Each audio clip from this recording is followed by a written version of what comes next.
Hey guys, it's Vaughan here from Your Career Mastery, and today we're going to be talking about the financial advice or the financial tips that I wish I knew in my 20s.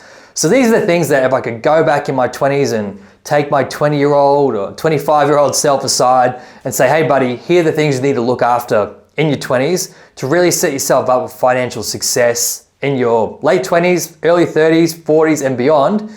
Here's the 5 things that I recommend, I would go back and change or do. So the first one is about having at least 3 months of your salary saved up, ready to go in case you lose your job. I mean, look at what's happening in the world, right? So right now we're going through interest rate hikes, inflation, wars in Ukraine. We've seen banks in the States collapse. I think it's SVB Bank in Silicon Valley, the bank that was known for funding a lot of startup and entrepreneurial ventures, gone under. It's kind of a weird time. A lot of uncertainty out there. And I don't want to feed into the doom and gloom of the media, but you can't look at what's happening in the world around you, or the world around me, and say that there isn't uncertainty. I mean, there's always uncertainty, but it seems to be a hell of a lot more than there was, 6 years ago, pre-COVID, right? In terms of macro factors in the world. So none of us know what's going to happen. None of us have a crystal ball. So it always makes sense to have at least 3 months of your salary saved up in your savings, ready to go should you lose your role. So I learned this lesson the hard way, where back in 2017, I believe it was about November, I was actually made redundant from my current role. So I've been in that role about 18 months, working for a really small digital marketing agency here in Melbourne. Loved it, best fun, learnt so much. It was one of my first real career jobs. It's about 3 or 4 jobs ago now for my current role. So it's very fresh, very green. Didn't really understand about redundancies and that you could get let go from a job. I mean, I knew people could get fired and things like that, but you don't really think it's gonna happen to you, right? So we'd been at a conference, we came back about a month later, we all got let go. Pretty much the whole business got sort of shuttered, and we were all told that that was it. Hand in your laptop and you'll be paid out like a month wage and that sort of thing. Now that was around November. Took me till early the next year to find a new job because not many people were hiring at the end of the year. It was near Christmas time, all that sort of thing. So I didn't have enough savings at all banked up to get me through that period. And if I'd had kids or a mortgage, God forbid, that would have been an incredibly difficult time, and I would have burnt through the savings that I had so ridiculously fast. So really strong piece of advice here. It's one that I follow absolutely to a T. Have at least 3 months of your salary saved up and assess your financial situation and look at your expenses and really understand for you, what makes sense for you in terms of how much money you need to have saved up. Might not be 3 months, might be more, might be 6 months, might be 12 months, if you've got a lot of expenses, several kids, a mortgage, all that sort of thing. So that's the first one. And then number 2 is around paying off your student debt. So I didn't really understand, again, I was the vaguest 20-year-old, I went to university, and I knew that the government put up what's called HECS debt. So when you go for a tertiary degree, the government essentially loans the university the money, and then as soon as you start earning an income or hit a certain income threshold, the ATO or the Australian Tax Office starts deducting portions of your salary automatically and start contributing that on your behalf towards paying off your student debt. But obviously that student debt is accruing interest. And so there were a few years where even though I was losing money from my salary to help contribute towards paying off the loan, the interest that was being charged on it was pretty much netting out with what I was contributing. So the loan wasn't even moving. I was really just covering the interest payments, which is terrible. You're contributing money towards a loan and you're not even hitting the principal. You're just paying off interest and you're staying at an even level. That's awful. You can be stuck paying off that loan forever. And I didn't really realize that was the case. My partner, she's a lot smarter with this stuff than me. She'd saved up all this money when she was young, when she was working at KFC, when she was younger. And so when she graduated uni, she paid off that student debt within a few years. Fantastic. So when we both started jobs last year, we both got really good paying jobs and working for big companies, and we're both earning the same wage. And I couldn't understand why I was earning slightly more than my partner, and she was getting more in her take-home pay. And I'm like, what's going on here? I earn more money than you. Why are you actually collecting more every week or every fortnight or every month in your wage payments? And we figured out because she'd paid off her student debt, she was collecting several $100s more, or plus every month because of that. So as soon as I figured that out, I had some shares I had, sold them immediately, and just wiped the student debt that I had.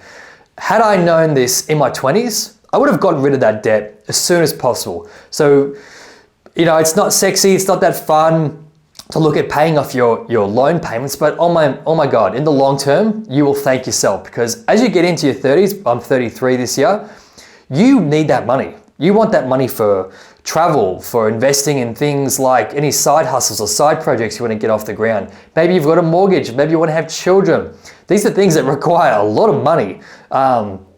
And so any extra $100 or thousands of dollars a month that you can get by removing debt from your life, if it's in the case of student loans or HECS debt, which it is in Australia, highly recommend that you just pay off that loan as soon as possible, get debt free, so that when you do hit that higher income level in your career, you're gonna be collecting more of that cash. So that's number 2.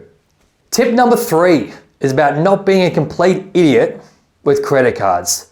So again, not financially savvy in my 20s. I went on a trip to Thailand, which is not even an expensive place to travel compared to many other places in the world.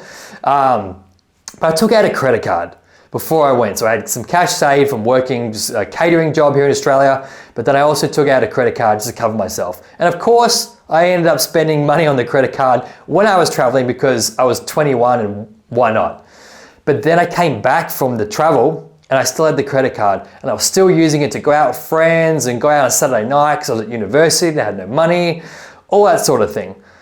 So stupid, so stupid. And what I didn't realize is that abusing a credit card and abusing any stream of credit can have really significant impacts on your credit score and your credit rating in the future. And when you're 20, you could care less about that sort of stuff. But again, as you get older and you want to take out a mortgage, maybe you need financing for a car, maybe you need financing for a business you want to get off the ground. There's all kinds of reasons why you might need a loan. Maybe you need a loan to do renovations on your house. Whatever it is, you might need a loan, you might need a line of credit. And having abused and misused a credit card at some point in your life, that's a negative stain on your credit rating. Now, it's not the be-all and end all, of course. I mean, banks love loaning people money. It's how they make money, essentially. But again, you just would rather not have that in your life. Not to mention, racking up a lot of debt on a credit card can really put you in a cycle or a debt cycle where you're trapped just paying off interest. And if you're paying anywhere from 15 to 18% on the credit card, depending on what it is, and you're in debt, those interest repayments can be pretty substantial. So again, I'll just avoid getting to any kind of credit card debt at all. Avoid it, not necessary, especially in your 20s. I had no business having a credit card, and really the banks had no business giving you one. But I got it as a backup safety net when I was traveling because I lost a card or I needed more money, an emergency, sort of line of credit. In hindsight, I should have just borrowed some money from my brother or my mum or a friend or something. I shouldn't have relied on the credit card. So strong learning is something that I really suggest that you take into account. But if I could go back into my 20s and stop myself from getting that credit card, I absolutely would have. Actually, another point on that, now I'm in my 30s, I do have a credit card. So I've got an Amex credit card, American Express, and instead of having it use me, I use it. So I pay it off every single month, but I use it for big expenses like, I don't know, if I'm buying a new camera or something like that, or I use it on my weekly groceries, and I pay that off every single month. And then I use the points for travel, accommodation, flights, all that sort of stuff. So again, I use a credit card. I don't let it use me. And that's why it's really important just to learn about these sorts of things in your 20s. Learn about credit, learn about credit cards, learn about debt, learn about interest rates and comparison rates and all that sort of stuff. It's really going to set you in good stead to have that financial literacy sorted in your 20s so that when you get into your 30s, you're really ready to make some really smart decisions. Cool. So that's number 3. Now, number 4. So this is not exactly financial advice per se or a financial tip or even my financial thoughts, but travel more in your 20s. So it's sort of financially related in the sense that travel is expensive, right? Super expensive. And as you get older and you're working a full-time job like I am, in Australia, we're very fortunate. I've said this in other videos, we get 4 weeks of annual leave a year, which is awesome. Most countries do not get that. We're very lucky here, but even then, 4 weeks of annual leave is not the same as when I was in my early 20s and I could take 3 months off, save up thousands of bucks and then travel to Europe for a few months. You can do that when you're in your 20s. Like if you set yourself up and you save your money and you get your finances in order, you're in a position in your life without obligations around mortgages and having kids and a family that you've got freedom, that you can travel. So highly recommend that when you're younger, you just make it a priority to travel and get out there. It's money well spent because it's, again, you're not going to have that opportunity as you get older to travel with the same freedom and flexibility. And when you're young, you've got so much energy, you're going to do different stuff. Like a European trip when you're 22 is very different to a European trip when you're 42, right? So when you're young, you've got to take advantage of this stuff. And I sound like such an oldie saying this, but I'm only 33 and I love traveling. Me and my partner have got a trip planned for Europe later this year.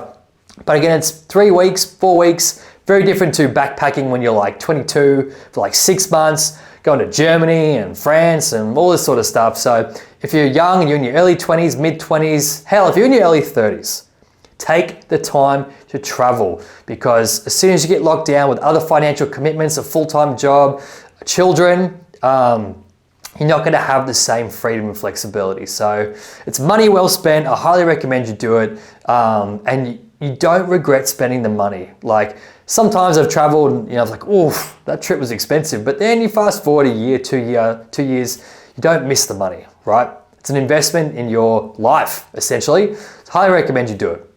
Tip number 5 is around investing.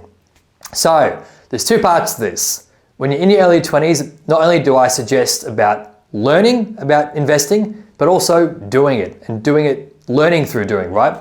But the thing to remember here is that investing, whether it's in real estate or in stocks, it takes time to accrue, to grow, to compound. If you're investing in a index fund, that might only grow, like an index fund on the stock market, sorry, that might only grow at like 5% to 10% a year in a good year, in a really good year. 10% is huge, right? So it's a long-term play. Investing in real estate and stocks is like a decade or several decades play. So the thing I really recommend here is that get started early in investing. Start learning about index funds, start learning about investing in real estate and the costs and the tax benefits and all that sort of stuff. I don't really know much about real estate, but I'm really interested in investing in the stock market. So it's really important that you start early. You really got to start early. Start putting a little bit of your money away every month.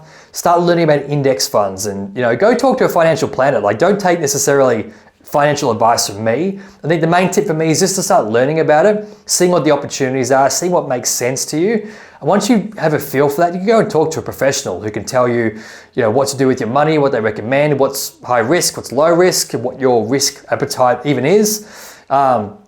But I think it's important really to set a knowledge foundation about what investing is and to start early, because the earlier you start, the better you set yourself up for that compounding effect later in life. So that's it. Those are the 5 financial tips that I wish I knew in my 20s. And if I could say, little Will, come back here, mate. We're gonna have a chat. Here's what you need to know about setting yourself up financially in your 20s and your 30s and your 40s and beyond. Those are the 5 tips that I would recommend. Hope you like this video. Shoot me a comment below. Let me know what was your favorite tip, or even any tips that you have. Feel free to share those below as well. If you like this video, don't hesitate to share it. Hit me a like, and I'll see you in the next video. Cheers.